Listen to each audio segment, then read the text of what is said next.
Hello, everybody. Welcome back to the Sunday Matinee. We are on episode 37. I'm your host, Ben Stahl. Last week, we talked about a brand new show that hit streaming platforms. Of course, that was the Book of Boba Fett. This week, we're going to be talking about a show that hit just a few weeks later. Big new thing from DC, which we don't talk about much here because Marvel's kind of taken over the discourse in terms of like just everything in the world. So what can you do? But DC, but before we get into anything else, I need to introduce my fellow panelist for this week, returning for the first time since episode 2, way back when we were just a teeny little podcast that no one watches, and we still are. Marit Case, welcome back. Thank you. I'm glad to be back. So before we jump into Peacemaker, a few little news bits for the week. So the Super Bowl was this last weekend. Several movie and television trailers dropped for that, but none quite captivated the imagination like Doctor Strange in the Multiverse of Madness, which is really no surprise. I don't think any film this year is going to be quite as insane as that one. But after that trailer dropped, there was lots of speculation, and Twitter has just been exploding with rumors and people claiming they know what's going to happen in the movie. They know who's going to show up. It's been cool, but it's also been kind of frustrating to hop on Twitter and be like, I know Deadpool's in it because, and it's like, well, what's your source? I just know. It's like, have you experienced that sort of? Are you on Twitter? Have you experienced that explosion? I don't think it's quite as prominent on Facebook. I'm not on Twitter. I tried Twitter for like 2 weeks, and then I decided Twitter was stupid. I have heard rumors about Patrick Stewart. I've heard that this might be where they finally bring in X-Men. And I actually saw that, I think, from Collider. It might have been. I was just scrolling through news headlines and, like, Slash Film and all the geek nerd movie websites come up because I am one. But I haven't actually seen the extended trailer. So far, the only thing I've seen is the end, like that little end trailer that they slapped on to No Way Home. And I haven't decided if I want to try to figure it out or if I want to let myself be pleasantly surprised come May. So I haven't dived into it very much, actually. Well, some of the rumors that are coming out of the trailer, I feel like they're a little bit more probable, but a lot of people are like trying to piece together stuff from blurry images from the poster. That's where we're getting the Deadpool stuff. Or they're trying to figure out who's this mystery character in the trailer, and a lot of people are like, oh, it's finally going to be Tom Cruise being, superior Iron Man. And I'm just sitting here like, okay, here's why I doubt that. He's spent like the entirety of this pandemic trying to make Mission Impossible 7 and 8. And he still can't get those done. When is he going to have time to leave those to do something for Marvel? I just do not think Tom Cruise is going to show up in this. It doesn't seem like a Tom Cruise vehicle. I mean, granted, Marvel surprised us with a lot of interesting casting choices before that have turned out to be spot on, for sure. I just don't know that Tom Cruise is Marvel material. Like, he's not a bad actor. I'm not saying that by any means. I'm just having trouble seeing that work. If that makes sense. I just don't see it just because, again, he's been working so hard on those Mission Impossible movies that keep getting delayed. And really this rumor mostly comes out of the fact that like he was sort of like the front runner to play Iron Man back in the 90s. So like a lot of people are just like, oh, this is it. This is going to be his time. And it's like, I really don't think so. And I get really tired of all the people who just like post stuff like that and like, I know it. And it's like, where's your source? Like, I get some of the rumors that are coming out of the trailer because you can piece together what you see with, a voice that may or may not sound like Patrick Stewart's. Yeah. But yeah, like piecing stuff together from blurry images on the poster. It's like it's cool, but like you can't just jump to the conclusions. You got it. It's all rumors, it's all theories, and I think we're going to be very surprised when that film finally hits theaters. So good times. Paramount had a sort of investors meeting this week, and they announced two big sequels to franchises. A Quiet Place Part 3 is announced. It's set for 2025. This is in addition to a spin-off film that they have in development that's set for next year. Other than that, they didn't say if John Krasinski was going to come back to direct it. I would imagine that the surviving members of the cast of Part 2 will be returning for that one. I'm looking forward to it. I thought A Quiet Place 1 and 2 are two of the best sort of thrillers of the last couple of years. Did you ever see those? I didn't. They're always on my list, but we both know I'm kind of a wuss. I don't really do horror films, and I'm really scared of jump scares. So I need somebody to watch it with me because I don't want to watch it by myself. Well, if you ever get around to it, they are excellent films. Mm-hmm. I've heard they're very good, and I'm missing out.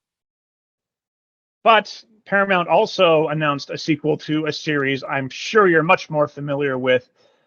They have announced that they're finally going to begin production on a fourth film in the current timeline Star Trek films, with J.J. Abrams coming back to produce, and Matt Shakman, the showrunner and director of WandaVision, is set to helm Star Trek 4, and most of the cast is currently in talks to return. This is cool. I did see 1 and 2. I tried to watch whatever the third one was. I tried to watch it on a plane, which maybe was a mistake. It wasn't gripping enough to distract me from the fact that I'm on a plane, and I hate planes. I really don't like flying, so I haven't seen the third one. So I'll have to get up on that one before the fourth one comes out. I enjoyed the third one very much. It's also just I think it's a good one to watch just because it was Anton Yelchin's last Star Trek film too. Yeah. And it was also they also have a nice nod to because it came out after Leonard Nimoy had passed, so there's a nice nod to Spock in the film as well. But yeah, Star Trek 4. No idea what it's about, but I've enjoyed, for the most part, I've enjoyed the Abrams Star Trek films. Mm-hmm. So this should be good. We've had a few television shows this week announce new seasons as well as final seasons. Atlanta is going to end with season 4. I don't even think they've had season 3 quite yet. The Marvelous Mrs. Maisel has been renewed for season 5, and they're going to end it there. And Stranger Things is officially going to end at season 5. Season 4.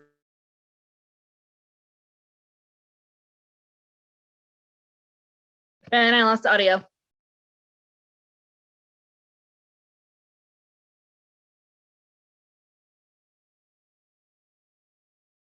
You froze and I lost audio. Ben, can you hear me? I can hear you. Okay. So you started talking about Stranger Things, then you stopped. So I was saying Stranger Things is going to end at season 5.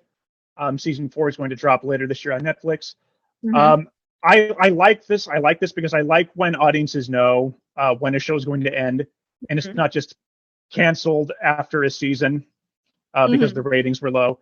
It says to me that the writers, the showrunners, they have a plan for how to end it, which is definitely better than just, like I said, just stopping in the middle of a season or at the end of a season and just saying this is it. So I've actually not watched Atlanta or Marvelous Mrs. Maisel. I know I should. I of course have watched Stranger Things. I'm kind of glad that Stranger Things has also been announced to have an ending because I think they've been stretching their lore a little thin. It just hasn't had the lightning in a bottle effect that season 1 had. It's still overall pretty good, but season 1, they haven't been able to top season 1 in my opinion. Have you watched any of these shows? I've watched Marvelous Mrs. Maisel and the first season of Stranger Things. Marvelous Mrs. Maisel is great. I actually watched the first 2 episodes of the most recent season last night, and it is quite different than the first 3. Partly because of where they ended season 3, she's not in a great place. So it's still very funny, but it's definitely taken on a little bit of a darker tone, because now here's a woman who has to rebuild herself from this incredible devastation that puts her pretty much back where she started, which is interesting. So I want to see what they do with that. Season 1 for me of Stranger Things, I liked it, but I'm not super into like the 80s nostalgia thing. So I didn't love it quite as much as everybody else seemed to. So I just never went with it. Although I've heard season 3 is almost as good as season 1. So I think maybe I need to give that another shot. In Atlanta, and is another one that's on those. I would probably really, really like this. So I just need to actually sit down and watch it. But I'm with you on the having a firm end date. Because not only does it say they have a plan and they know where it's going, but you don't draw out a series for so long, you suck the life out of it. Like they're not giving it the ER or the Grey's Anatomy treatment, which I really appreciate, because those were shows you loved so much and you invested your heart in, and then they just kind of stopped being great, but they kept being money makers and vehicles, and you had these actors who were willing to say like, yeah, I'll keep playing this for another 20 years because I'm getting a paycheck, and they still love the character, but it's for the fans, we just weren't getting satisfied by it anymore. Like, it wasn't nourishing anymore. Well, and those shows too were also like they sort of follow a more classic formula of we have a one-off story to tell in this episode, and we may have an arc that goes through an entire season, but that arc is sort of in the background of what's going on in real time, as opposed to stuff like Stranger Things, or in this case, in what we're going to talk about, Peacemaker. The arc of the story is just there. They're not, this isn't about Peacemaker going off on a one-off mission to stop random DC villain while the butterflies are doing something in the background. They have the arc planned out, and it's, yeah. And, I think the traditional sort of standalone stories work for sitcoms and for half-hour television, but when you're talking about hour-long television, I think we have gotten to a point where the shorter 8 to 13 episode seasons with a much more defined arc, I think it's just what audiences are looking for now. I don't need like you said, I don't need 22 episodes of ER, whatever. I definitely didn't need 22 episodes of Peacemaker. They told the story they wanted to in 8 episodes, and that's great. Yeah.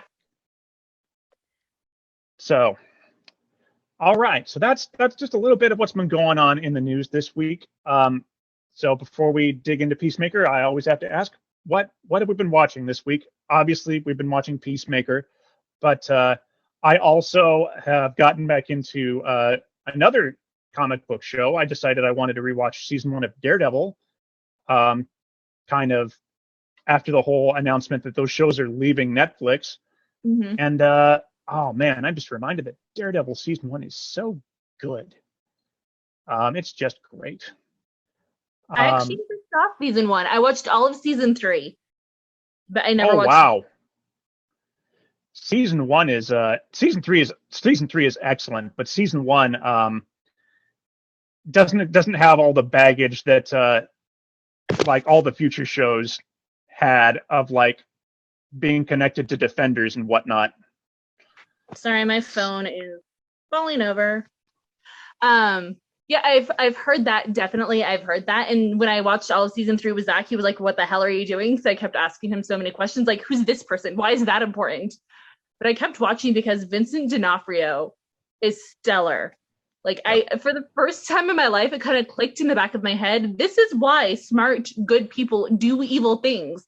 Because they have leaders like that. I was like, that man could tell me to walk into hell with him, and I would probably follow. It is so charismatic and magnetic, and it was just kind of like, I want that man to be my boss. I know that that's a terrible thing, but I get it now. Like, it was such a great performance when he finally came back. Spoilers if nobody's seen it. When he finally came back in Hawkeye, I felt rewarded for having sat through the first 7 episodes of Hawkeye. I was not super in love with it until they brought back Kingpin. Yeah, it was a nice twist. I've also been watching.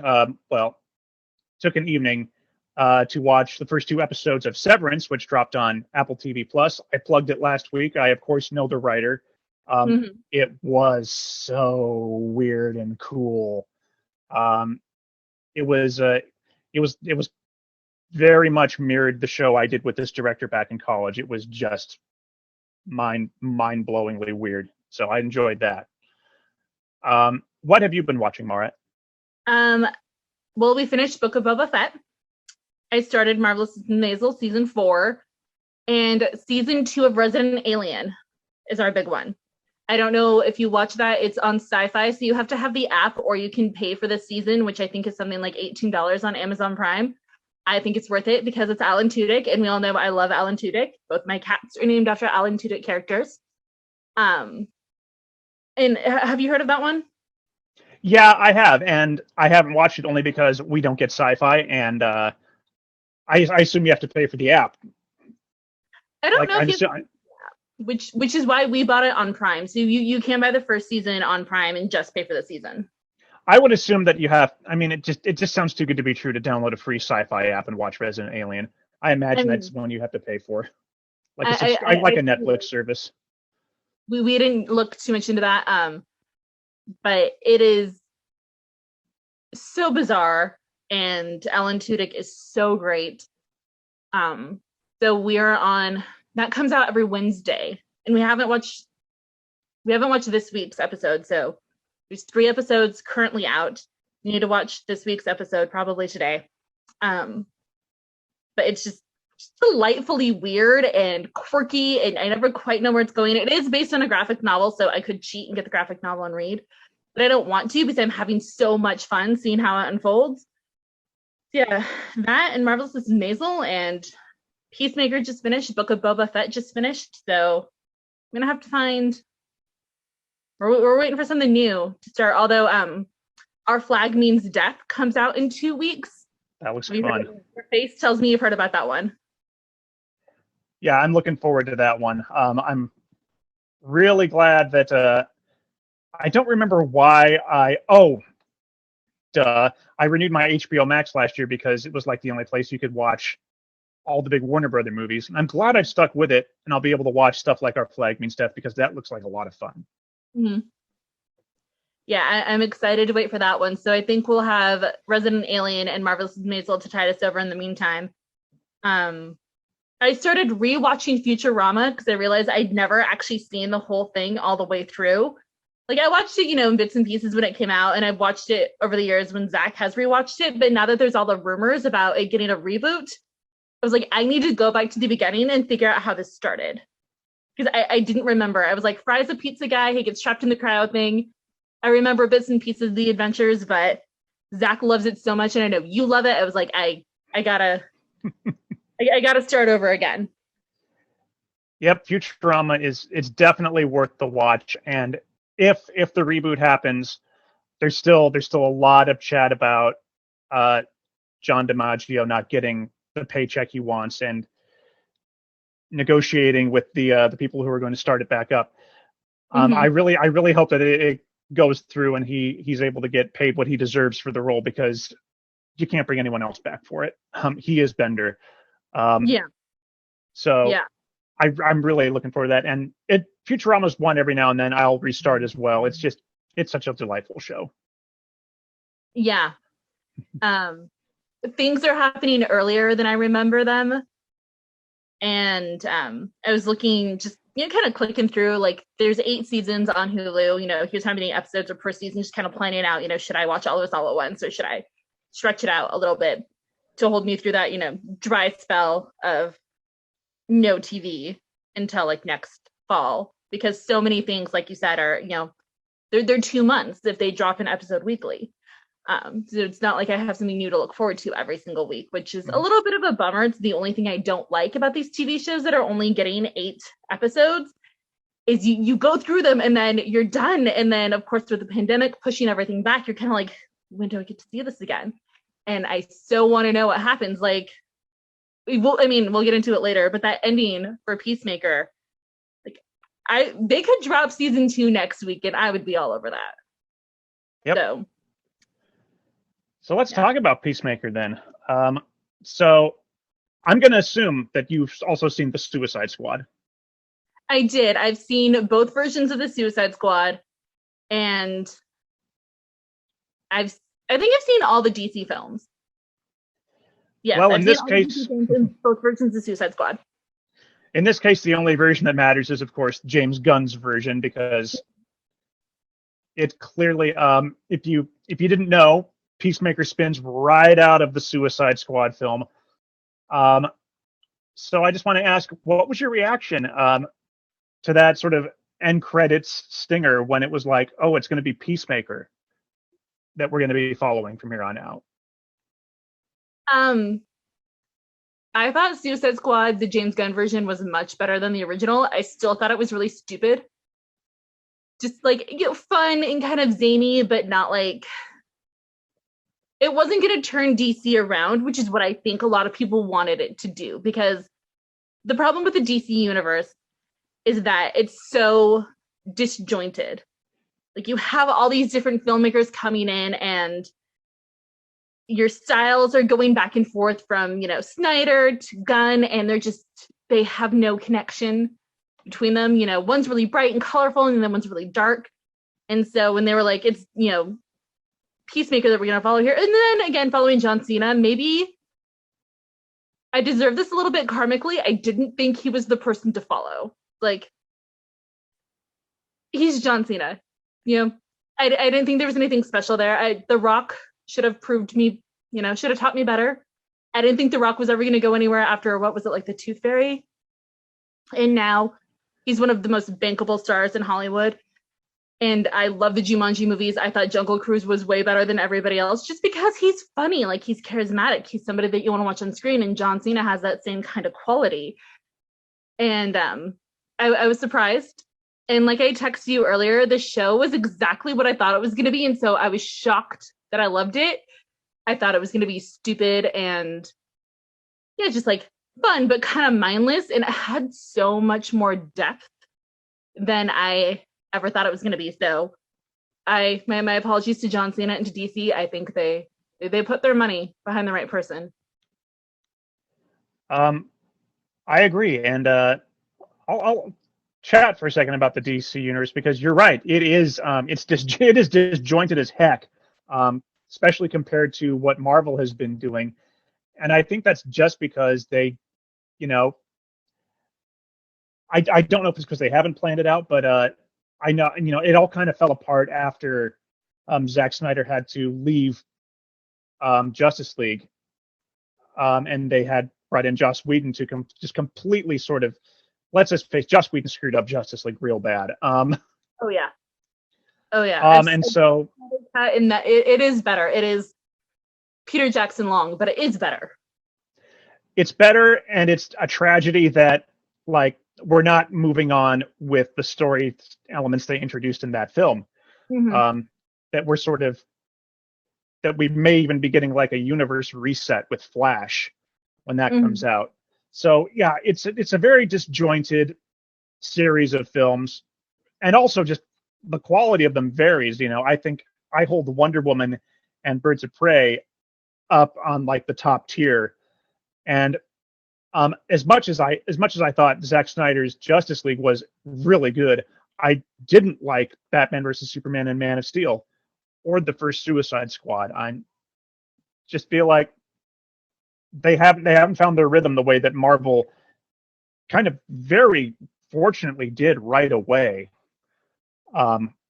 So, but I think that I do think there's room in DC for the sort of more fantastical adventure type films like Wonder Woman, and the weird stuff like Suicide Squad. They just need to do sort of a better job of just, I don't know.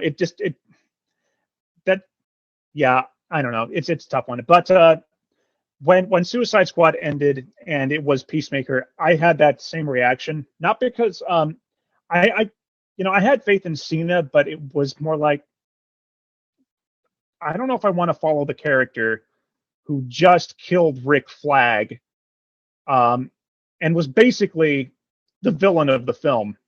Mm-hmm.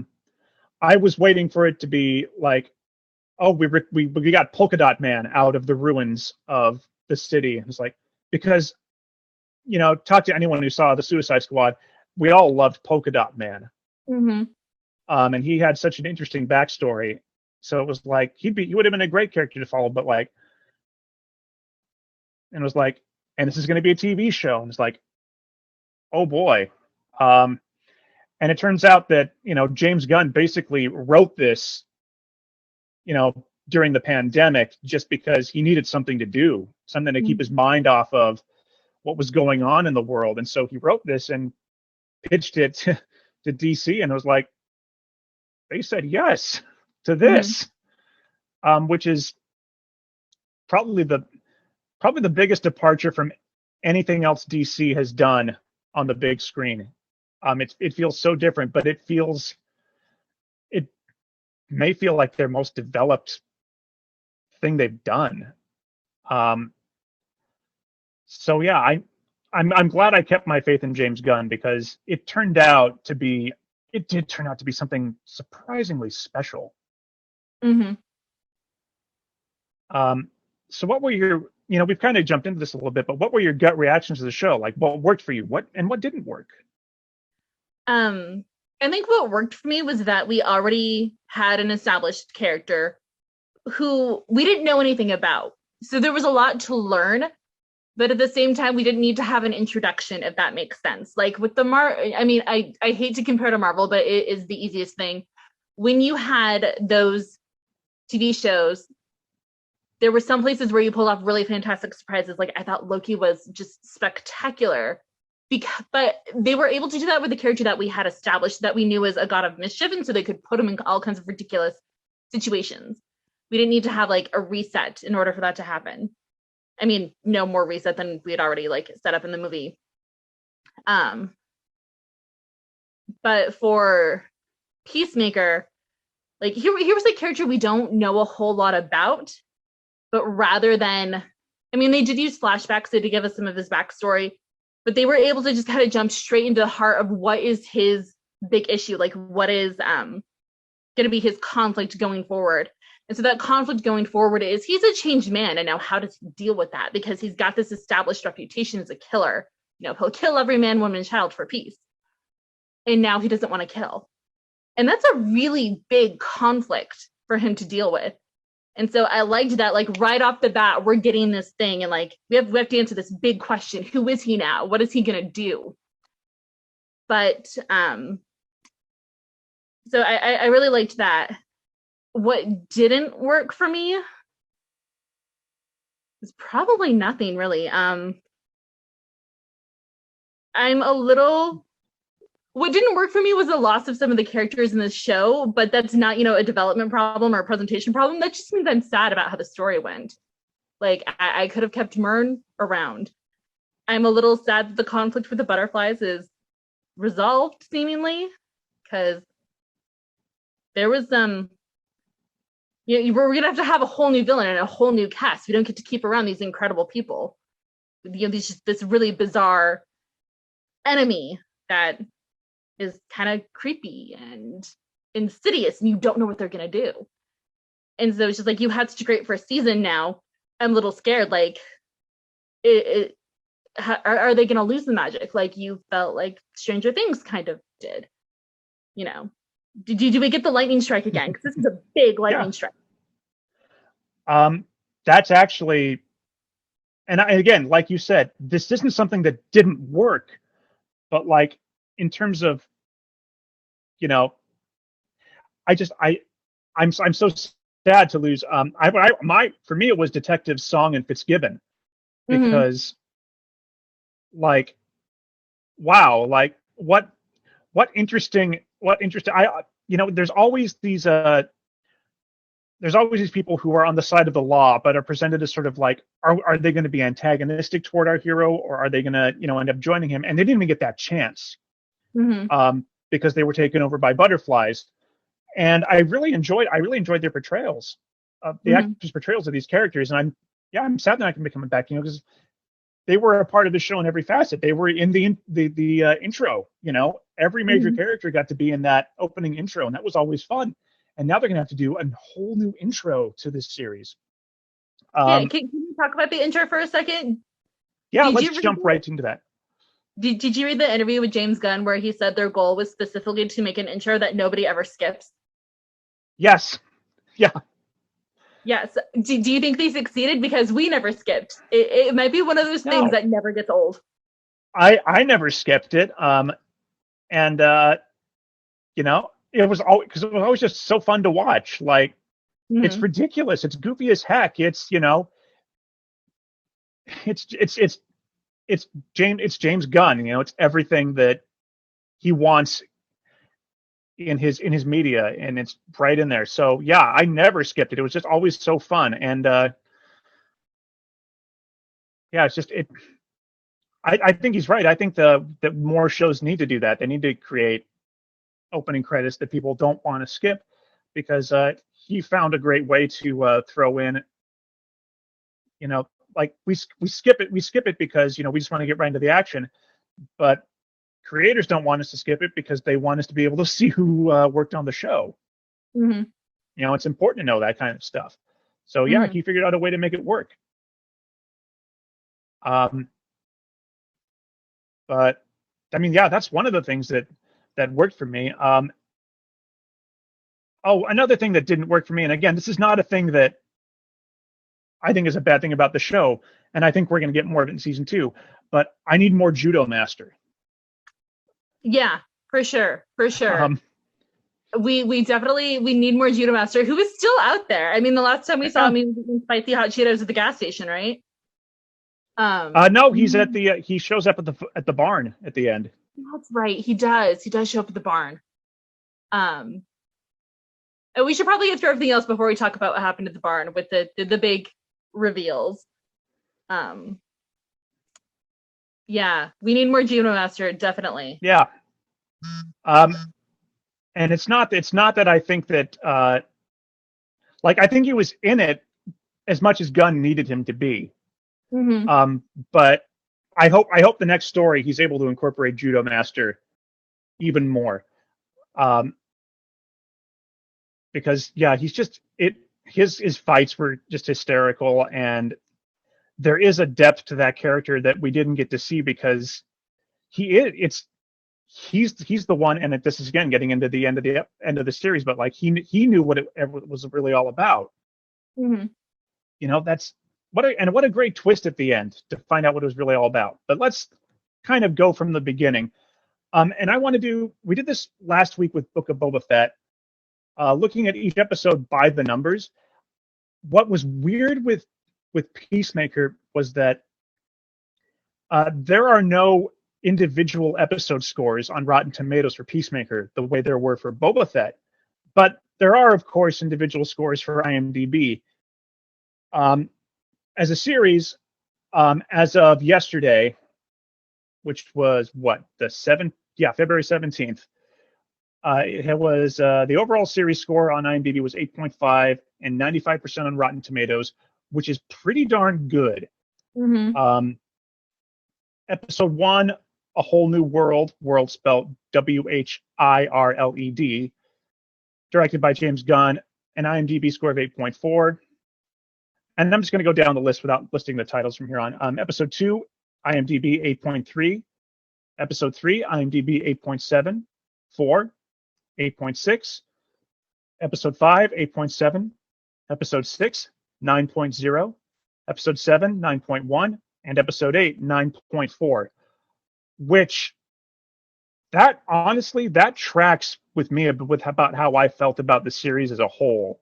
And looking back last week at Boba Fett is a stark contrast, where Boba Fett's numbers sort of jumped between high 7s and low 8s until you got to the Mandalorian episode, in which it shot up to into the 9s, and then again into the 9s for the from the Desert Comes a Stranger episode, and then shot back down for the finale, which tells you that, you know, we discussed this a lot last week. Most people were really interested in the Mandalorian episodes of Boba Fett, whereas this one, they all start out around in the mid to high 8s and then shoot up at the end.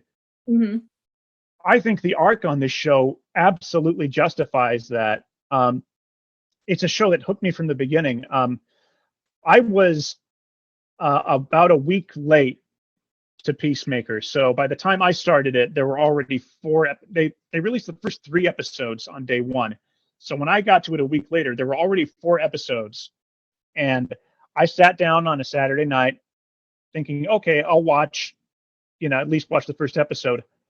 I binged the first 4 episodes right there. That is how much fun I was having with this show. So those numbers make absolute sense to me. Starting high and only getting higher, because the arc, the drama, and the way that the character arcs worked absolutely dictated that. It was so interesting to see how these relationships developed over the course of the series. Mm-hmm. Adebayo from the beginning was like, this is going to be so interesting, because this show starts out with everyone is lying to each other about something, mm-hmm. except for Peacemaker, who, doesn't know anything that's going on, and just sort of, the only reason he's following along is because he's going to get his head blown up if he doesn't. Mm-hmm. But I just found it so interesting that a lot of the conflicts that arise early on in the season arise because someone is lying to someone else about something, whether it be Adebayo lying about who she really is, or it's Myrn, when we find out he's actually one of the butterflies, or Economos having to keep the big secret that he ended up putting Augie in jail. Mm-hmm. Everyone's got a secret, and then it comes out, and it's honestly surprising that these characters didn't all kill each other in the first couple of episodes, because they just kept stacking lies on top of lies. But then we get to I think the most pivotal episode, probably the big turning point, would be episode 6, Myrn After Reading, where you finally figure out what Myrn's mission really is. Mm-hmm. But I mean, heck, before that, we still have hilarious episodes like Monkey Dory, where it's like they fight a freaking ape or a gorilla. Yeah, I definitely agree with you that it started out great and it just kept getting better. And what I really, really love about the whole series, and where I think DC, I heard that not only is this like incredibly rated on IMDb as its own self, but it is the most highly rated DC project. Like, I think Wonder Woman might have a slightly better score on a couple of different sites, but I heard on Rotten Tomatoes that nothing is rated as high as Peacemaker has as a whole, which I find very easy to believe. Not that DC has put out bad films. I personally really, really enjoyed, like Shazam. I thought Wonder Woman was great. But again, going back to that disjointedness, here's, I think, a prime example of what DC could be. And I think what really helped this show was they leaned into what's absurd about being a superhero. Like, he has a pet eagle, for God's sakes, who hugs him. And it's a tiny little moment, but it means so much to his character. And it's a thing that comes back recurrent. Like in the last episode where Adebayo says, I saw an eagle hug a man and I thought it was a sign. It's this little throwaway line from a little throwaway moment from the first episode. But it's totally ridiculous. Like, let's not even get into the real life legalities about owning a bald eagle. It's just, it is such a silly little moment, but it kind of cements who Chris is. Like, who is Peacemaker? He has a pet bald eagle whom he loves more than anything. And all of the characters just are kind of like, yeah, whatever, you have an eagle. Like, let's go kill some things now. And it's totally ridiculous. And they embrace that from the very beginning. And they just are kind of like, let's run with this. How far can we push this? How far can we take these people who, yes, have these real world conflicts where they don't trust each other? Everybody has a secret. Everybody's lying. And it is kind of incredible that they don't all kill each other, or at the very least, say, F this and go somewhere else. It would have been so easy for them to abandon this project. I mean, granted, yes, Peacemaker could have had his head blown up because he's got that little chip in there. Everyone else could have been like, nope, not worth it, and just gone and been fine. But they decide to all lean in and say, this is a ridiculous fight. This is a group of people who's not going to work, but we're going to try it anyway, which I kind of feel is how Peacemaker got made. Like, here's this ridiculous storyline. Here's this, character that didn't I don't remember him having had rave reviews for the films. Like, Peacemaker was not the one people were talking about. I think because he got overshadowed by, one, being the villain of the story, and two, in both incarnations, being overshadowed by who he was cast opposite playing. Like, who's gonna look at John Cena really when you had Idris Elba? Oh, that you had a lot of great characters there in the Suicide Squad. Bloodsport and Ratcatcher, which I think their relationship is the heart of that film. Mm-hmm. And then you have Polka Dot Man, who is just one of the most absurd characters ever, with such a fascinating and tragic backstory. And so, yeah, of course, Peacemaker seems like, when you put Peacemaker up against Ratcatcher and Polka Dot Man, Peacemaker's kind of normal. He's just someone who's highly skilled in hand-to-hand and weapons-based combat. Yeah. Peacemaker is tragically what Captain America would be in the real world. Yes. Some white guy who's just out there, in a star-spangled outfit, thinking they're doing right, Mm-hmm.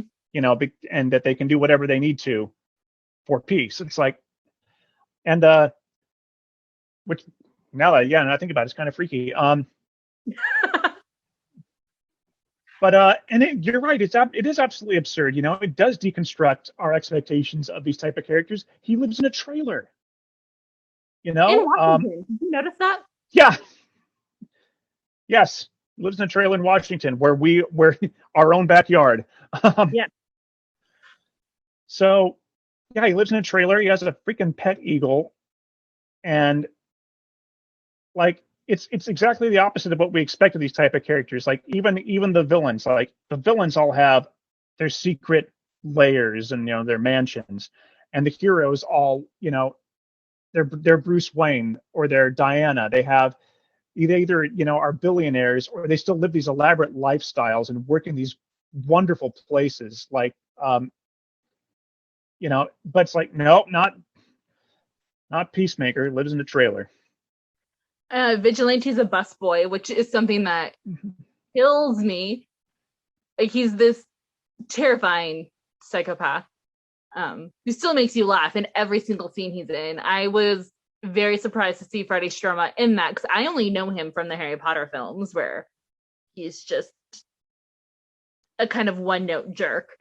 I was really very pleasantly surprised by that. Yeah, so he goes off and he kills people, because that's what he does, because he's a psychopathic murderer.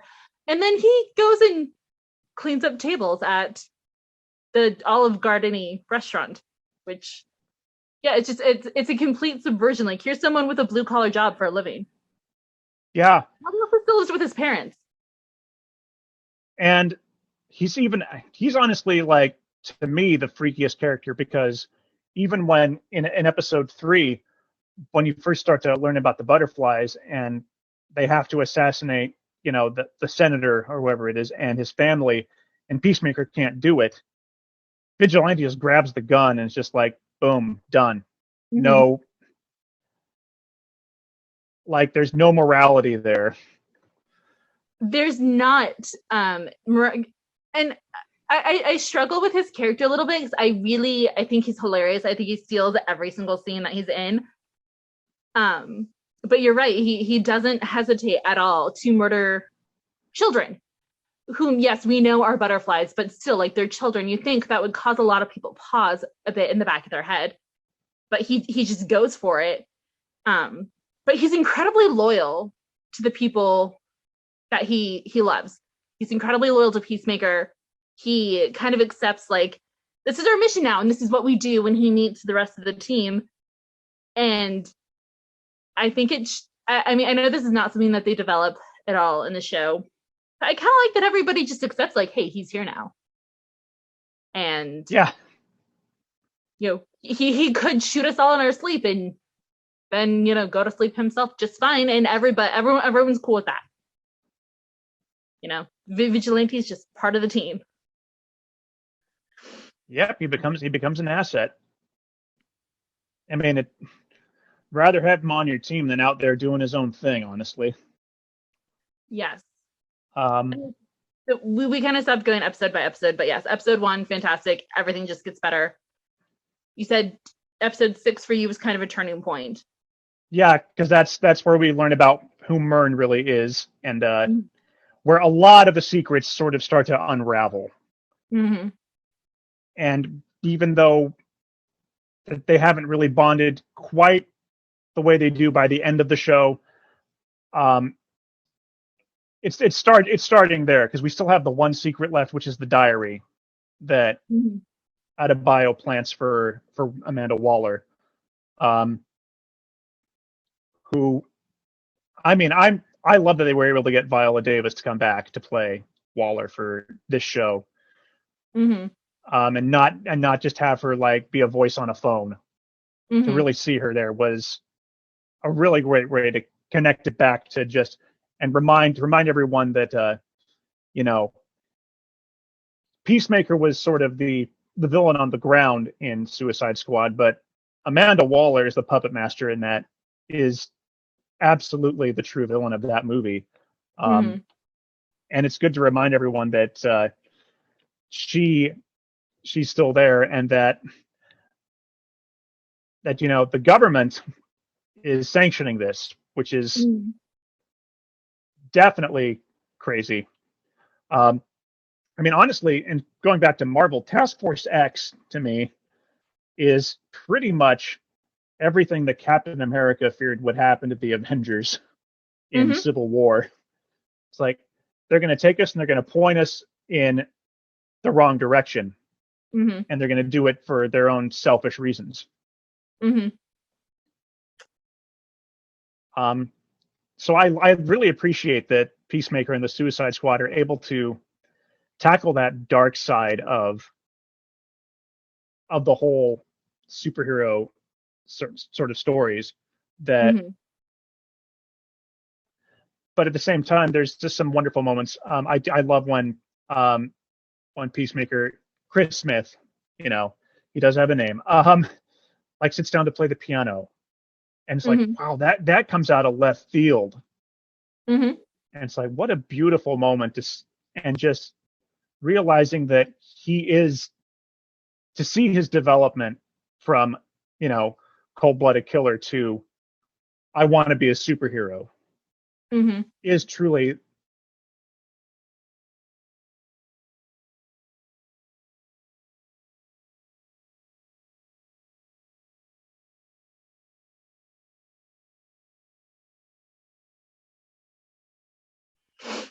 my internet connection is You're back. I'm back. Okay. What was the last thing I said? The piano moment. Piano moment.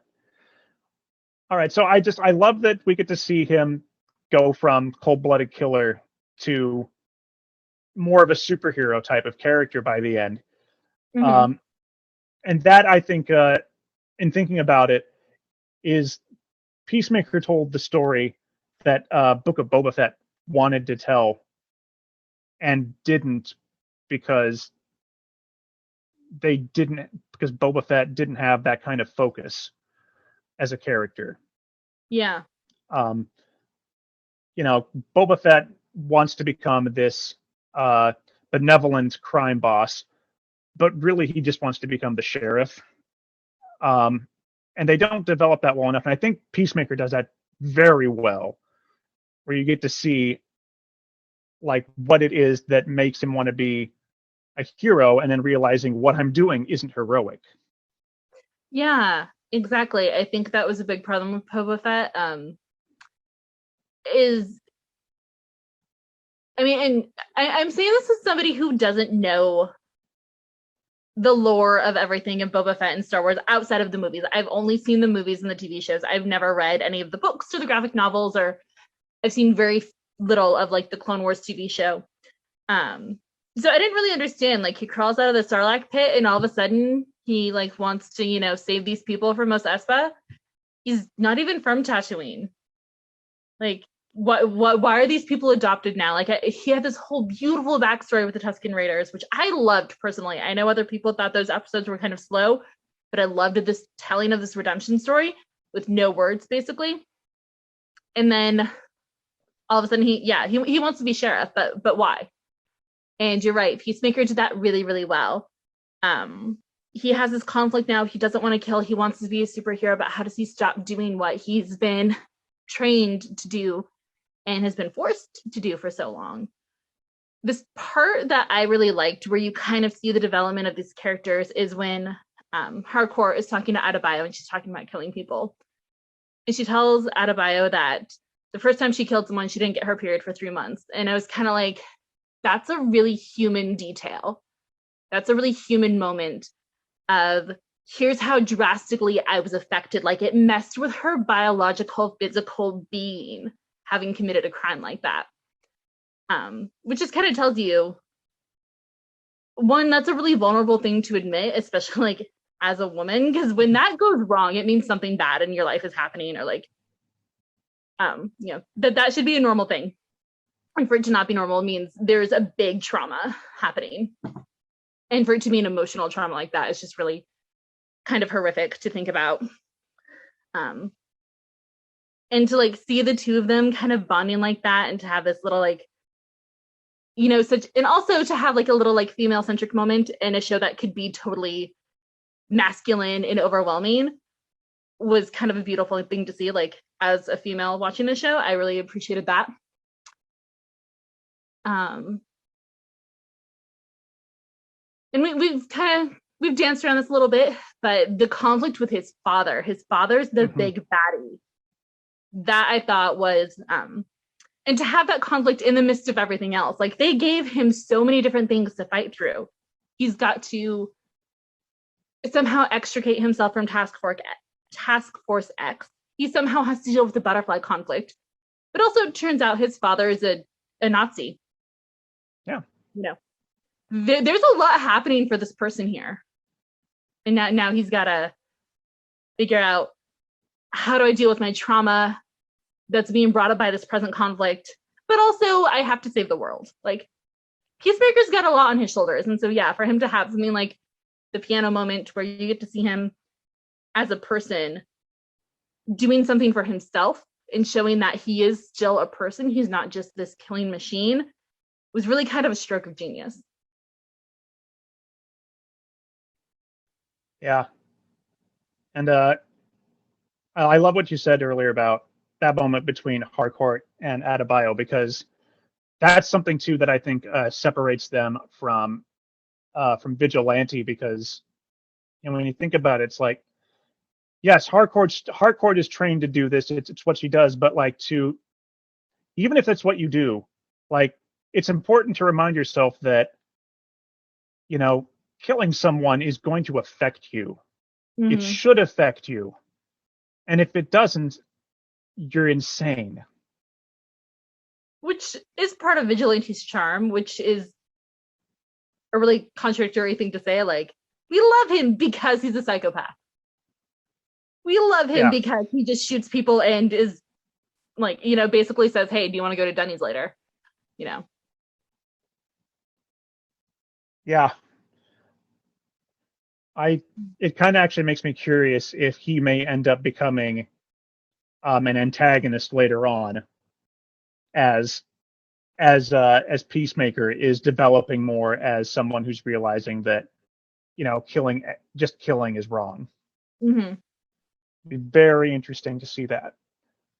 Um,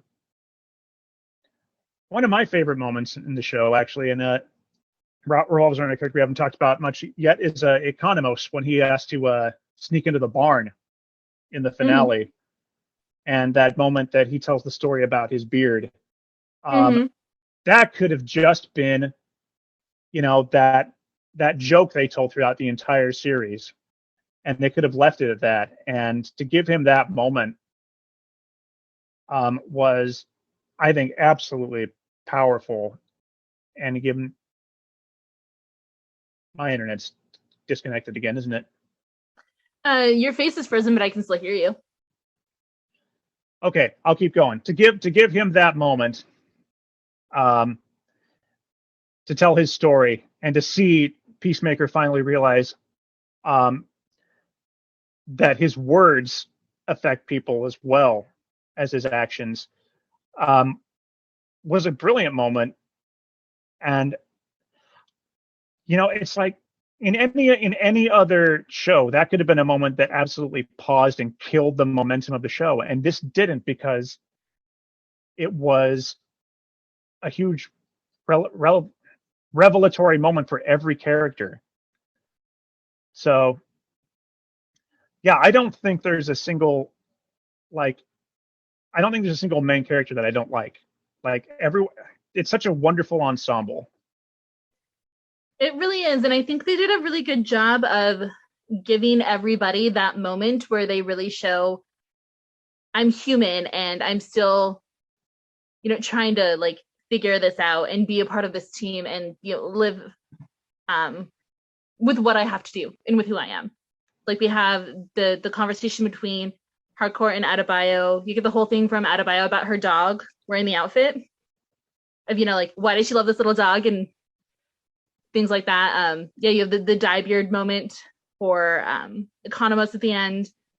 You have the dancing in his underwear in his trailer and the piano moment for Chris Smith. So you really kind of get little bits and pieces of these people reminding themselves that they're human, which is great because sometimes when that happens, you just get hit over the head with it. Like it gets to be too heavy-handed and preachy of like, we're all in this together. Everybody suffers. Everyone has their story, and how you deal with that story and how you treat them matters. And I never felt that way. And you're right. It totally could have dragged down that last episode because we were so close to the end. We're so close. We're going to kill the big cow. Like they're going to have their celebratory moment, and to stop to get that speech about vulnerability could have absolutely killed the mood. But somehow they managed to do it in a way where you feel for him. Like you're really sad that he is sad, but you're never like annoyed that they've slowed for this. It feels important and like you have to listen to it. I'm not quite sure how they managed to pull that off, but I almost didn't want him to stop talking. Well, thinking right about it right now, it's like in that moment, that also could have been like, those could have been his final words. Yeah. That could have been the moment the butterflies realize, oh, he's a human, but they don't. Instead, they just, I love that reaction. Like, humans are terrible. Yep, you're not wrong. And I think that's sort of the first moment where Gunn kind of hints that the butterflies may not be as evil as we had thought. Um, let's talk about James Gunn here for a minute, because how familiar?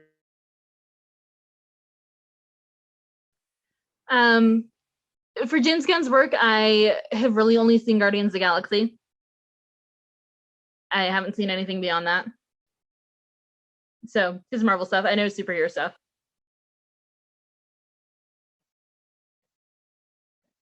I lost that entire conversation because my internet decided to be stupid. Oh. So you were asking my familiarity with James Gunn's work. Yes. I've seen Guardians of the Galaxy 1 and 2. And Okay. I think that's it. Because Peacemaker, I think, is sort of like the peak of what James Gunn has been trying to achieve over the course of his entire Hollywood career. Mm-hmm. For those of us who go all the way back to, I'm not familiar with his work with Troma, with all the budget horror films, but I was there in 2006 in the movie theaters when Slither came out. And Slither is about an alien that crashes to Earth, a slug-like alien that takes over a human and sort of infects a small town.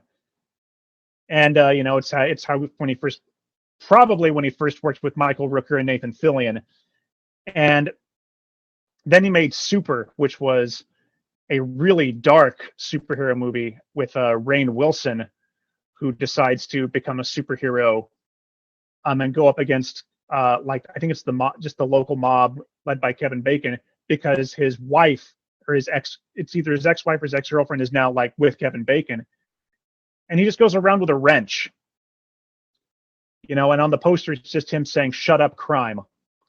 It was sort of in the same vein as Kick-Ass. Yeah. But it was like you could see, his dark humor there. And then of course Guardians came along and he became mainstream. And then of Guardians 2, and then of course, as we all know, he got fired from Marvel for stupid reasons. Yeah. And moved over to DC for a bit. And I think it was DC knew they needed a hit, and they knew he could deliver, and they were the first studio to give him a massive budget and say, make the movie you want. Mm-hmm. Because even with the Guardians movies, he's kind of got to work within the confines of this has to be PG-13. And you can tell a lot of the stories you want to, but we do need some nods to the greater story being told here in the MCU. But with Suicide Squad and Peacemaker, I think Peacemaker especially was everything he's wanted to do. There's that vigilante type superhero that he had in Super. In Slither, he's got slug monsters who infect people and sort of turn them into zombie-like creatures. And it's like, that's what the butterflies do. Mm-hmm. He has that zombie movie moment. And actually, I have to take that back. The first James Gunn movie I saw was not a movie he directed, but he wrote the screenplay for Zack Snyder's Dawn of the Dead remake. Oh, so I didn't know that. So there you go. He got his zombies, like everything he's sort of been into, like he got to do in Peacemaker, which is crazy to think. Like, you don't expect it in a superhero movie to get like weird aliens that take over their hosts through the mouth and turn them into weird zombies. It's like, and they're not even zombies, but he had to have that zombie moment in the police station. Was definitely a nod to that Dawn of the Dead type of zombie movie. Mm-hmm. And I love that. And of course, especially more so in the Guardians films and in his comic book movies, he has to have that parent-child relationship. Mm-hmm. We saw it in Guardians with Star-Lord, with both of his parents. And we get two of them in Peacemaker between Christopher Smith and his father Augie, and Adebayo and Amanda Waller. Mm-hmm. So, and I think it's great that those characters both have those issues with their parents, because I think that's what ultimately a factor that pushes them together. Mm-hmm. So they realize, man, we both have bad parents. Mm-hmm.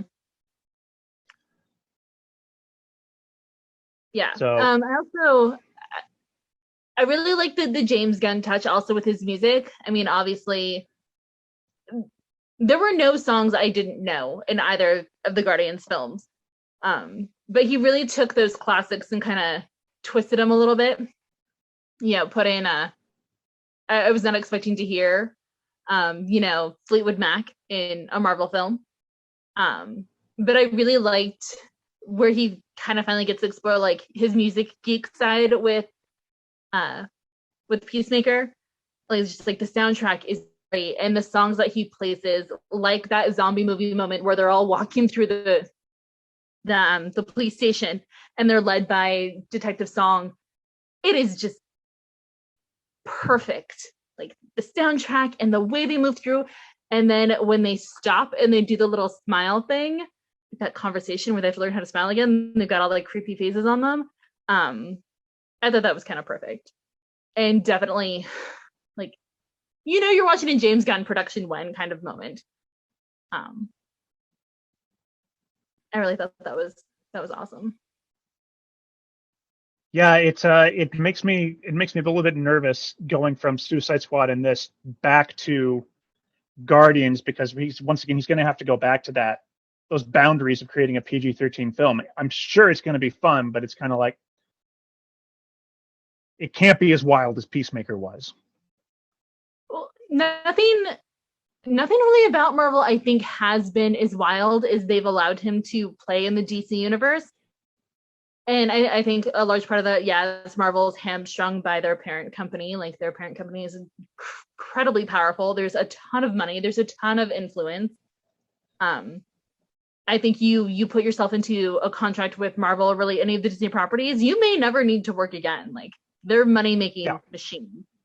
I know there have been contract spats in different negotiations. I do think people have kind of gotten screwed. But you get into a Marvel film and you can make your career. Like you just need one, and all of a sudden everybody knows who you are, and that could lead to bigger and so many better things. Or just you were in that film now, like you're that guy, and now you can kind of do whatever you want. But yeah, they definitely have not. I think they're hamstrung by Disney. I think you're absolutely right about that. And so Guardians, kind of wish they weren't doing a third one now that we know how good James Gunn can be. Like when you give him the money and you say, go and do what you want to do, and you let him pick the cast that he wants and you let him tell the stories that he wants to tell. Like there's really nothing about Peacemaker that I didn't like, or that I thought was boring, or that I thought was unnecessary. Like he's a very economic storyteller. He only has 8 episodes, but in those 8 episodes, we get lots of massive conflict. We have a lot of characters, and we only get to know little pieces of them, but those pieces have such a big impact that I don't feel slighted. Like I want more, but I don't want more because I'm unsatisfied. I want more because I was so happy. Like I enjoyed so much those episodes that like I'm sad now that it's over. I'm not unsatisfied. I'm too satisfied, if that, makes sense. Well, now that we've actually kind of made that comparison with some of the Marvel stuff, I do want to talk about, I think one of the things I love about Peacemaker is how it is willing to take some more risks than what we see in mainstream comic book films and television shows. First and foremost for me is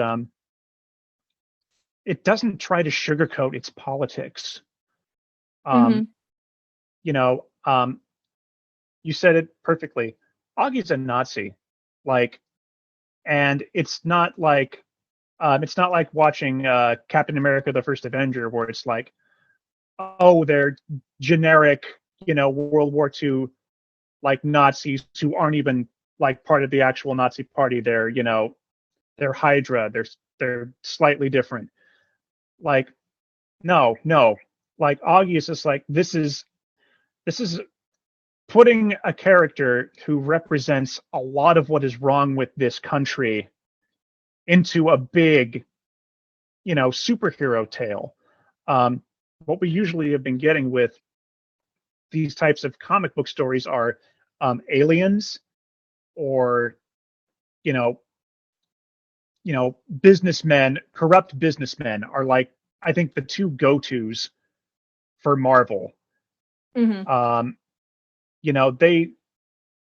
And yes, businessmen are definitely another part of what's wrong with this country, but they don't ever like show. They don't ever want to tell sort of real political stories in Mm-hmm. their films. You know, they touch on them a little bit. Like in Civil War, again, it's like, should the government, be controlling these superheroes?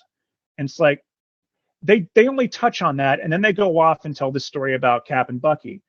Um, they touch on in Spider-Man: Homecoming, like the government's taking away, jobs from these blue collar workers who now have to resort to crime. And it's like they touch on that at the beginning, and it's there, it's all there. But man, does Peacemaker just throw it in your face with like, this is what's wrong with this country, and these are the types of people that we shouldn't be allowing out in the world. Mm-hmm. And in the very end, like I know the show is going to piss people off, because they also in the end are like, with the butterflies thing, freedom of choice, you know, at face value may seem great, but like you made bad choices, Mm-hmm. and it's going to destroy your planet the way it destroyed ours. And we may be taking that choice away from you, but it means you get to potentially live as a Mm-hmm. species. It's like that's something that people don't want to think about. Mm-hmm. Um, so I really appreciate that Peacemaker took those risks and said, yeah, the world's a screwed up place, and we need to be talking about that more in our mainstream media. Mm-hmm. Yeah, definitely. I really appreciated they didn't shy away from. Yeah, he's a full-fledged Nazi. He's white power. He's anybody who's not, white, anybody who's not like male shouldn't have this kind of thing.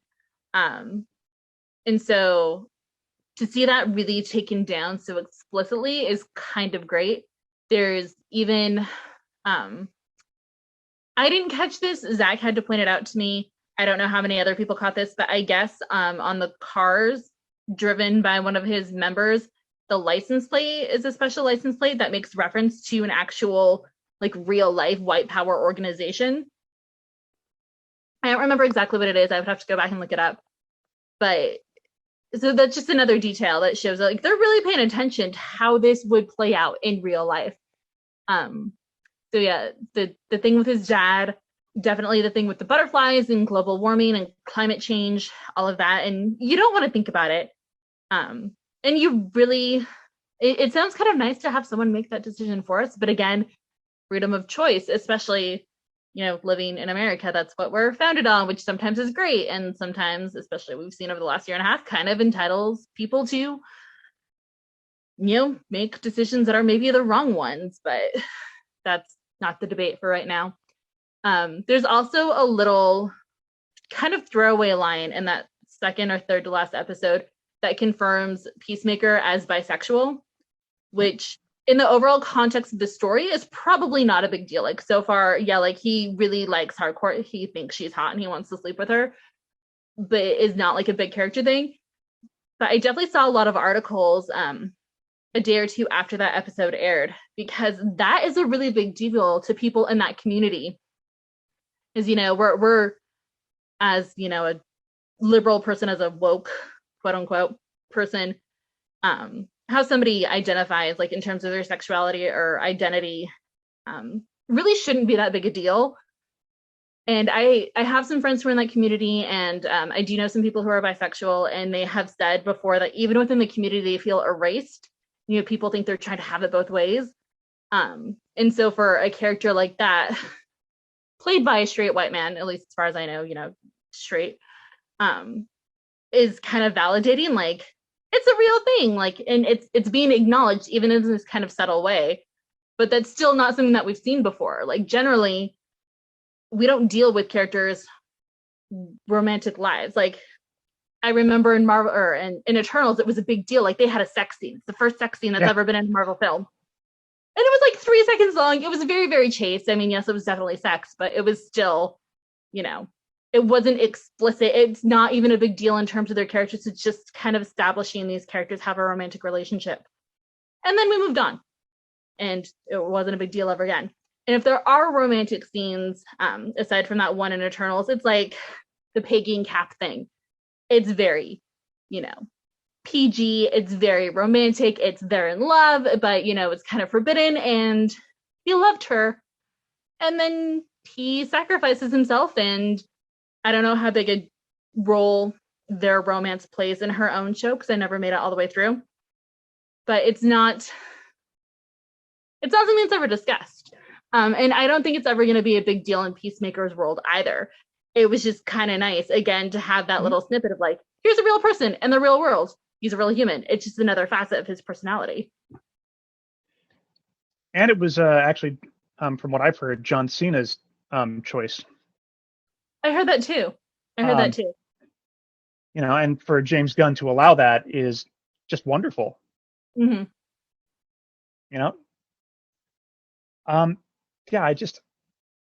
It's as ludicrous as the show gets, as crazy as it gets, it feels so grounded in the real world, more so than the fantastic exploits of the Avengers, where obviously they live in a world.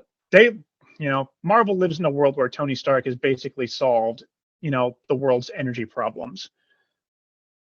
Peacemaker lives in not just in our backyard, but like in the metaphorical backyard of the world, or at least of this country. Mm-hmm. I really appreciate that. I think we've talked a little bit about this, but how important is it that this character was sort of relegated to television as opposed to getting a full out film? Because I think it does allow for a much more nuanced development of the character. I mean, we've already talked about how the character development is key here, and I don't think we're going to get that same development in a single movie. We get it with some characters in some superhero movies over the course of several movies, but other characters are relegated to the background. We're only now, in Marvel, just getting to look at the lives of Wanda and Vision and Sam and Bucky. Peacemaker kind of lucked out in that he was sort of a secondary character for one movie, and now we get this whole character examination. Mm-hmm. I do think he lucked out, and actually I do believe in a couple of the articles I've read about the show, James Gunn and the creators and the cast have all thought that putting him on TV was exactly the right thing to do for the exact point you just made. You can't tell this kind of story in 2.5 hours. So, like in Suicide Squad, you establish who Peacemaker is. And yeah, he's a secondary character. He's kind of a villain. And he's not a super complicated guy prior to this. So you don't need the whole thing to go on. And you have all the rest of those characters. And you have to get from A to B, and you have to do it fast. So you don't get to take the side trip and figure out who everybody is. So for him to get 8 hours to tell this story, you get all those little snippets. Like you get the conversations we've been talking about between Adebayo and Harcourt. You get the Economos speech. You get the parental conflicts. So I think it was the right choice. I think if they tried to make a Peacemaker movie, they wouldn't have been able to play with the depth. Like, I think we would have just had the butterflies conflict, and I think they would have fallen prey to, I think has been a big problem for DC since they started, is every movie is a world ender. Every movie is a big bad villain who's going to come and destroy us all, and the one person has to save us. And it just always felt a little bit like cheating to me to establish this person as like this great savior of humanity right off the bat. It's one of the things that I think made Marvel so successful in the beginning is Tony's first adversary in Iron Man is his boss. Like, it is the other person at Stark Industries. It is a fight between humans, and yeah, they destroy some property, but it's not world saving. It's not galaxy saving. It's a personal conflict. So you really get to the heart of it. And I think if they'd done that with Peacemaker, we wouldn't get the whole thing with Augie. We wouldn't get the whole thing between Adebayo and Waller. We wouldn't get the piano scene for sure. You know, we'd be robbed of all of those little moments that make Peacemaker more than what he looks like. Yeah, it's so interesting because I love the big events that we get in films like Endgame, Infinity War. You know, that you have to see on a big screen for sure. But going to a movie, you can't tell that 8 hour story. There's just no way. You have to tell it over 3 films, you know, the way they do, but you can only do that with so many characters. Mm-hmm. I will say too, just comparing all of these television shows, I think there's room in our lives for all the different ones that we've had. I saw a tweet the other day that said, you know, I just finished Peacemaker, and after seeing that, Marvel should be ashamed of what they've done on television. And my thought is, well, why? Just because you happen to like Peacemaker more than those shows doesn't mean that those shows are bad. Mm-hmm. It just, they're different types of shows. I think that Peacemaker has definitely at this point set a very high bar for what you can do with these types of comic book shows on television. But I don't think that, you know, going back to previous works, it's like, well, those shows now have to meet this expectation. No. And I don't think any of the shows that Marvel's going to release in the next year need to necessarily meet that high bar, because how could they know what it would be? Mm-hmm. You know, I think that some people at Marvel may see Peacemaker at this point and say, wow, maybe Moon Knight's going to be that big, deep character exploration that Peacemaker was. But maybe Marvel sees that this year and says, ooh, this is good. We should maybe do a deep character examination in a show that, you know, we've got coming up. And to be perfectly honest, like Daredevil was exactly that, for both Matt Murdock and the Kingpin, when it was on. So they can do it. They're very different worlds.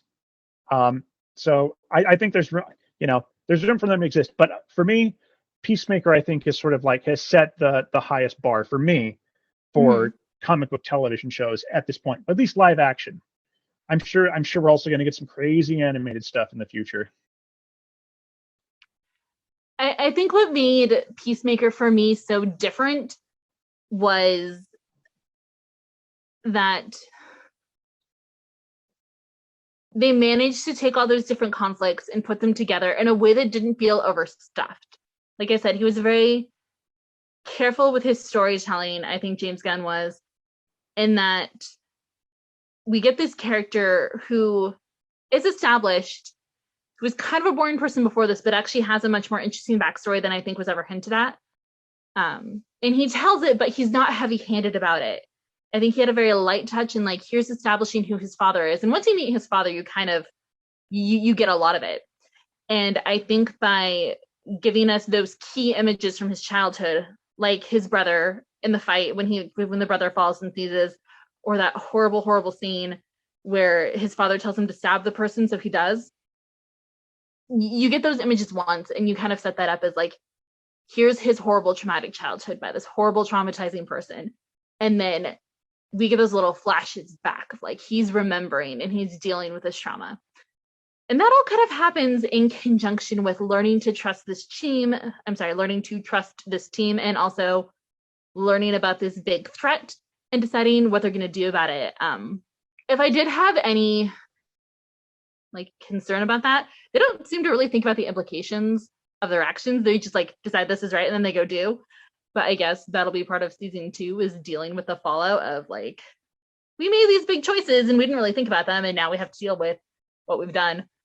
But you know, that's the joy of getting to go on for another 8 episodes, is seeing what happens next and dealing with what happened in episode 1. And you can't have every episode be an introspection, because then, you know, yeah, nobody would watch it anymore. Like if it's just all sitting there and, you know, thinking about things. But yeah, I think the thing that made it so different was you get all of this and you get just enough that you feel like you're satisfied with the storytelling, but not so much that it drags it down. Exactly. I think Marvel TV shows have had a little bit of a problem with that, in that they gave us a lot to think about, and they stuffed a lot in there, and so you have a lot to think about, and you don't quite move on as quickly as maybe you should. I don't know. Well, they're also so far Marvel's television shows, possibly with the exception of Hawkeye, are very concerned with telling these stories, but also setting up big things. Mm-hmm. Like with WandaVision, it's, you know, sort of, you know, setting up Wanda and putting her in the position where she's going to be with Doctor Strange. Mm-hmm. With Loki, it's not just telling Loki's story. We have to end it with the creation of the multiverse. Mm-hmm. And with Falcon and the Winter Soldier, I think that one is a little more contained than those other two. But like it's the big payoff for that is, here's new Captain America, and we're going to have a new Captain America movie. Mm-hmm. Yeah, Hawkeye's definitely felt the most contained, I would say. And, you know, the biggest payoff for that is we have a new superhero. You know, Mm-hmm. kind of ends the same. I would say it ends kind of on a same way as Peacemaker, where it's like, we don't need to have, where it feels like its own self-contained story. We don't need to know where it goes next, but we're excited for, you know, where Kate Bishop shows up next. Mm-hmm. But it finished its story. Yeah, WandaVision and Loki are like, here's the story, and it leads right into the next thing, but we're not going to show it to you for months, maybe years. In some cases. Yeah. I think the thing though about Peacemaker is I really want to know where it goes next, especially that ending. Like, can we talk about the final episode? Let's talk about, before we talk about that final shot, I want to talk about the big cameo that happens, because I thought that was so interesting, because for me, that cameo, and there's some controversy surrounding it. I'll talk about that in a second. That cameo fulfills a big problem about all superhero movies in general that are like not team up films, and that is, you know, look, you go back through all the Marvel movies, and by the time you're getting in a post Avengers world, you're like, well, why doesn't everyone show up in the Winter Soldier to stop Hydra? Why doesn't everyone show up in London in the Dark World? Like, that's another big alien invasion thing. Where are all the other heroes? And to me, for the Justice League to show up in Peacemaker after everything has happened is James Gunn saying, you know, yeah, we showed up and we were late. And it's like, you know, I love that, because it's a question we always ask, is like, well, why isn't Tony here to help Steve? Blah, blah, blah, blah. Like, you know, I just love that. I had heard that there were going to be some cameos, and then at the beginning of the episode where Adebayo was like, hey, why can't you call the Justice League in? And then they actually do show up. It was kind of icing on the cake. To be honest, I was really hoping that the big surprise cameo was going to be Polka Dot Man. I was kind of hoping the rest of the Suicide Squad would show up. Just because, you know, their team is so beat up right now. Their team is so they're traumatized. Harcourt's in the hospital, and Adebayo's taking on Waller, and who knows what Economos is off doing right now. So So I think they're going to come back together definitely for season 2, but I'm kind of hoping that in season 2 we might get some of the people from his past, because I think now that he's on this journey, which is not going to be easy, because again, per the last scene, he's in a position now to like, be the good guy and help other people, and I think Polka Dot Man would be an interesting choice. Also, he's just weird, and Peacemaker's embracing the weird, so let's bring on the weird. I will say about that Justice League cameo, and no one has no reliable source has come through to confirm this, but there have been some Instagram leaks and Twitter leaks that would say that Batman and Cyborg were supposed to be there, and that they were and that James Gunn had wanted them there, but that Warner Brothers took them out with Cyborg, and Cyborg, of course, the reasoning being the battle between Warner Brothers executives and Ray Fisher, because of the whole, Joss Whedon controversy, and taking Batman out because they're just going to replace Batman, later with Michael Keaton. I have yet to see a source that's actually confirmed this. Warner Brothers probably just wants to bury it if it's true, but James Gunn hasn't come out and said anything about it as of right now that I'm aware of. So that'll be interesting to see if that develops into something. And of course they use stand-ins for both Superman and for Wonder Woman. So we really only got Flash and Aquaman. But I still thought it was a nice touch. I thought it was a nice touch. Do you know anything about why it was just Aquaman and the Flash? I mean, I know that obviously Ray Fisher wasn't going to be there because of the whole thing with him and Warner Brothers. I didn't really think about why. I mean, when we were done, I turned to Zach and I was like, yeah, why isn't Batman there? But it didn't seem super important. Henry Cavill, I know, has expressed interest in continuing to play Superman, but it kind of sounds like he's done. I think he wants to come back. I just don't know if Warner Brothers wants him to come back, because they did the same thing in Shazam, where they had a stand-in come in and be Superman at the end of that film, and you don't see his face. Yeah. So we've already established that it's getting a second season. We both already established that we're satisfied with how this season ended, and it could stand on its own, but we want more. So what do you want to see in season 2? Well, like I mentioned earlier, I would like the rest of the Suicide Squad to come back. I would like to see more of Ratcatcher and Polka Dot Man. Just to watch them interact with this new and improved kind of Peacemaker. I'm really, really excited to see where the relationship with his father goes.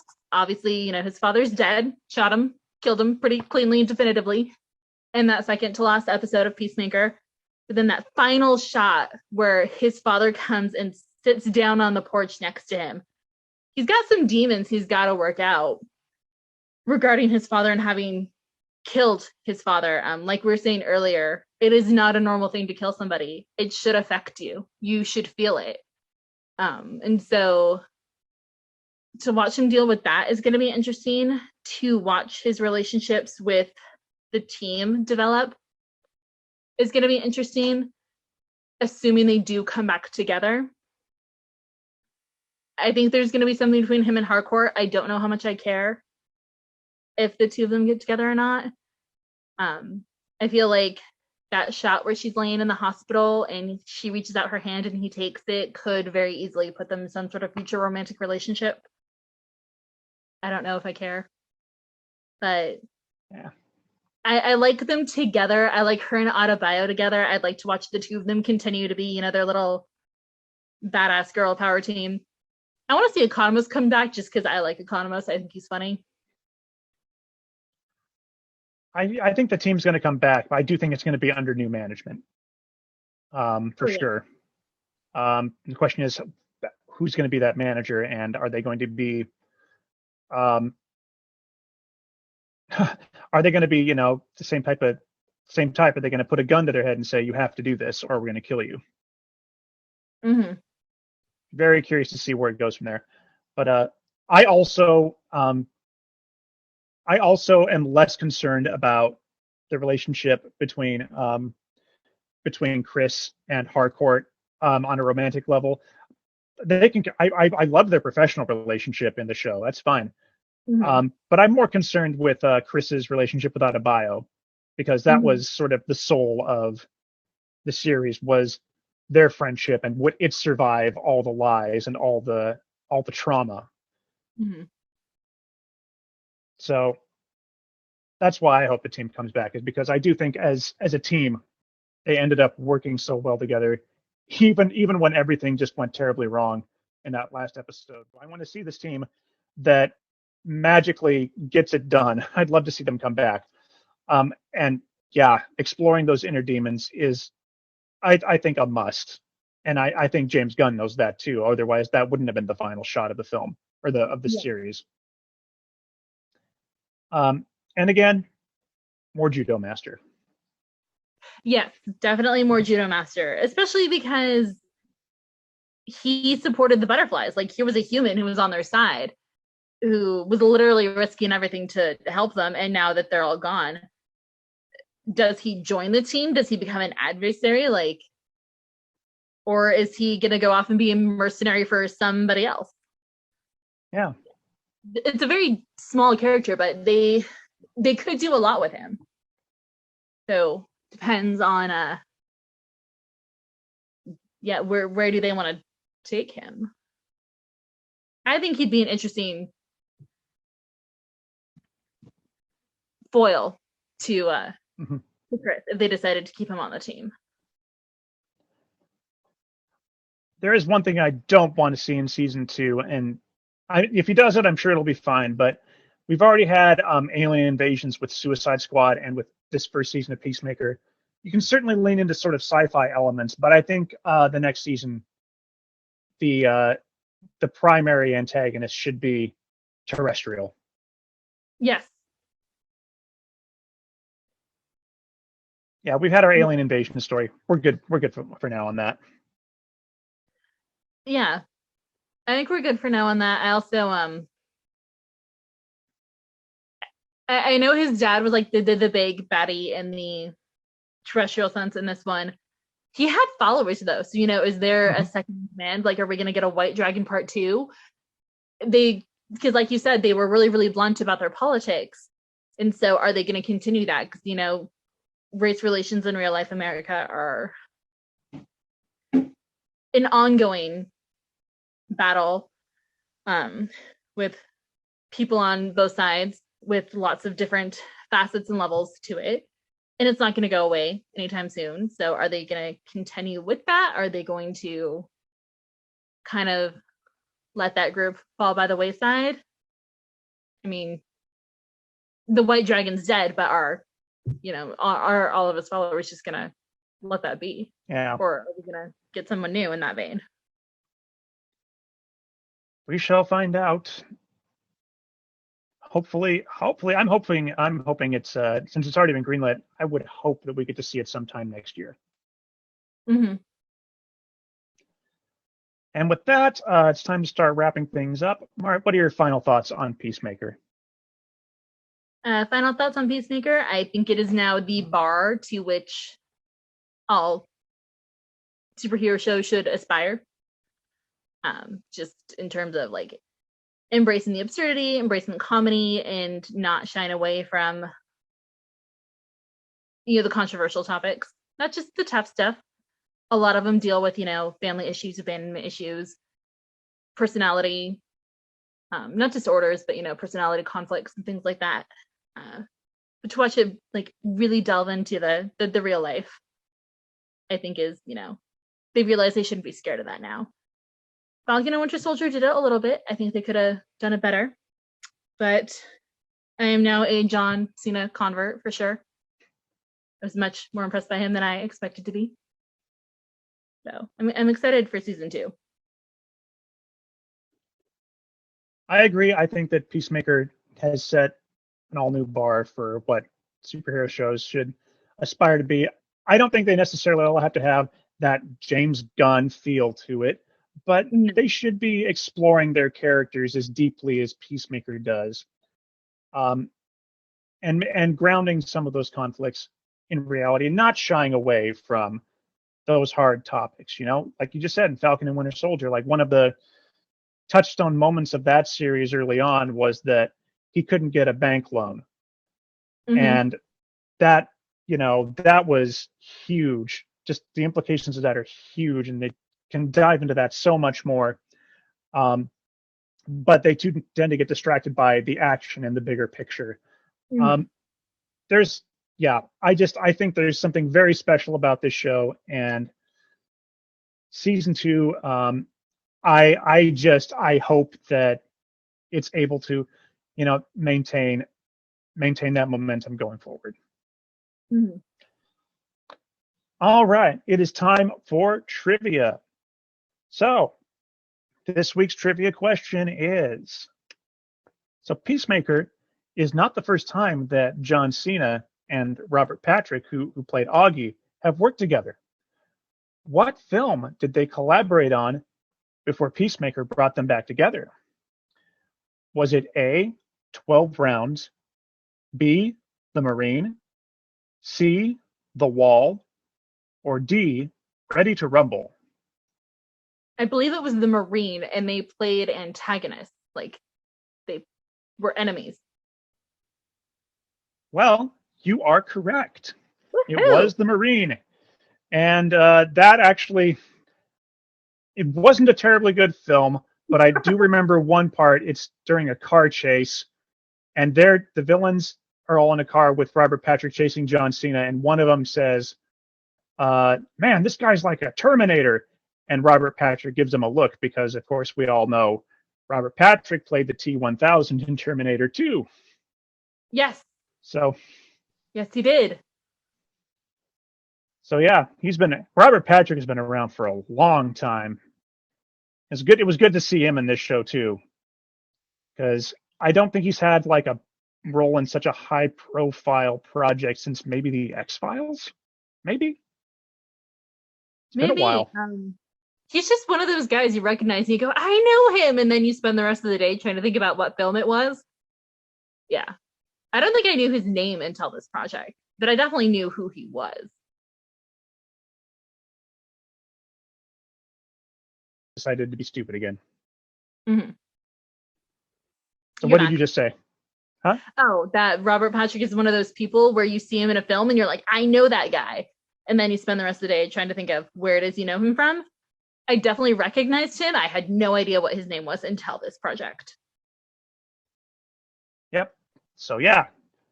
So that is our show for this week. Peacemaker. What a ride. Thank you, Mart, for joining me to have this conversation. I do not have anything specific on the schedule coming up, so I've got to make some plans, figure out what people are doing. So I want to do an episode on Leica Studios, the animation studios behind Coraline and movies like Paranorman, because I don't think that studio gets enough love. So that may be what comes up next. But until next time, everyone, enjoy your movies, enjoy your television, and have a good day. Bye.